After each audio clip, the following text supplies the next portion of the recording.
All right. So, my dear fellow listeners and viewers, today is April 1st. That means it is April Fools, or some people say All Fools Day as well, too. So, either way, it is the same thing.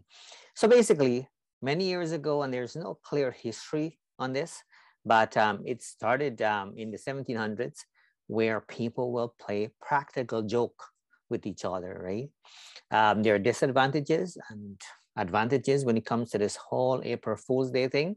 So, for example, if you want to go very deep, in making a practical joke with somebody, and you kind of call somebody and tell them that, what, their husband, is dead, or the, father is dead, mother is dead, and so on. That is probably a little bit too much, right? So you want to kind of use this day to kind of really have a little bit of a fun, because when you think about it, if we don't have fun in life, right, it will be a very boring world. So doing a little bit of a practical joke, right, is not a bad thing, right? And you have to know who you're doing it with, by the way, too, because not everybody's open to jokes and things of that kind.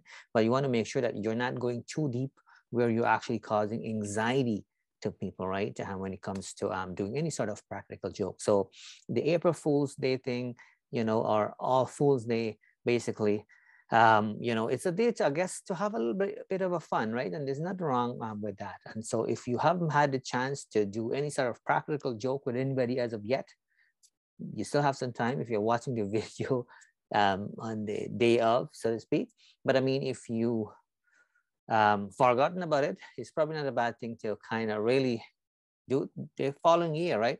But the bottom line is, we need to have a little bit of a fun, and that's what it's all about when you really think about it, right? There's no right and wrong way for this, but maybe somebody, as I mentioned earlier, there's no solid history, so maybe somebody started this idea of having a little bit of a practical joke, and then it's kind of spread around, and then it became an annual event. Right? So thanks for listening, thanks for watching.